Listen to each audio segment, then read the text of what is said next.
ಆ, ಹಿಂದಿನ ಒಂದು ಸ್ವಲ್ಪ ಹಳೆ ವಿಡಿಯೋಗಳಲ್ಲಿ ಹೇಳಿದ್ದೀನಿ. ಆ, ಗಂಡ ಹೆಂಡತಿ, ಗಂಡ ಸ್ವಲ್ಪ ಫೇಮಸ್ ಆದರೆ ಹೆಂಡತಿ ಜಲಸ್ ಫೀಲ್ ಮಾಡಬಾರ್ದು, ಖುಷಿ ಪಡಬೇಕು. ಹೆಂಡತಿ ಫೇಮಸ್ ಆದರೆ ಗಂಡ ಖುಷಿ ಪಡಬೇಕು. ಇಲ್ಲ ಅಕ್ಕ ತಂಗಿ ಯಾರಾದರೂ ಫೇಮಸ್ ಆದರೆ ಖುಷಿ ಪಡಬೇಕು.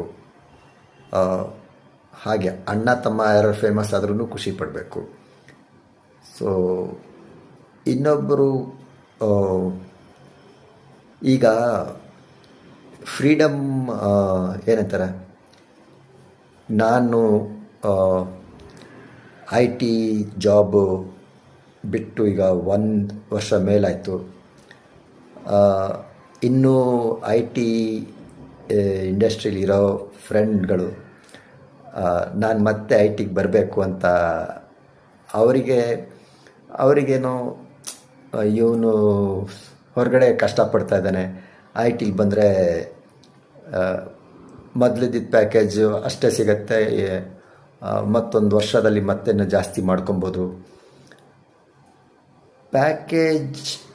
ಪ್ಯಾಕೇಜಿಗಾಗಿ IT ಬಿಟ್ಟಿದ್ದಲ್ಲ, ಪ್ಯಾಷನ್ಗಾಗಿ ಬಿಟ್ಟಿದ್ದು. ಇವಾಗ ಮನಸ್ಸಿನ ಬಗ್ಗೆ ಜಾಸ್ತಿ ಜನಗಳಿಗೆ IT ಯಲ್ಲಿದ್ದಾಗಲೂ ಟೀಮ್ ಅವ್ರ ಜೊತೆ ಎಲ್ಲ ಮಾತಾಡ್ತಾ ಇದ್ದೆ. ಇವಾಗ ಫೇಸ್ಬುಕ್ಕು, ಇನ್ಸ್ಟಾ, ಯೂಟ್ಯೂಬ್ ಎಲ್ಲ ಕಡೆನೂ ನಂದು ಕಡಿಮೆ ಅಂದರೆ ಒಂದು 300-350 ವೀಡಿಯೋಗಳಿದೆ. ಸೊ ಕರೀತಾ ಇದ್ದಾರೆ ಬೇರೆ ಬೇರೆ ಏರಿಯಾಗಳಲ್ಲಿ, ಬೇರೆ ಬೇರೆ ಊರುಗಳಲ್ಲಿ, ಬನ್ನಿ ಮಾತಾಡಿ ಯೋಗಾಭ್ಯಾಸ ಮಾಡಿಸಿ, ಮೆಡಿಟೇಷನ್ ಮಾಡಿಸಿ ಕರೀತಾ ಇದ್ದಾರೆ. ನಿಜವಾಗ್ಲೂ ಆಸಕ್ತಿ ಇರೋರಿಗೆ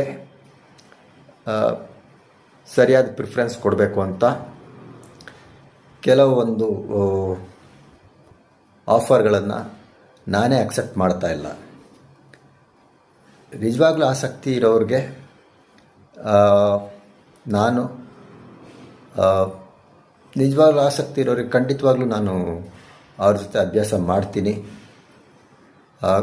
ಅಭ್ಯಾಸ ನೀವು ಬರ್ಬೋದು, ಯಾರು ಅಭ್ಯಾಸ ಮಾಡೋಕ್ಕೆ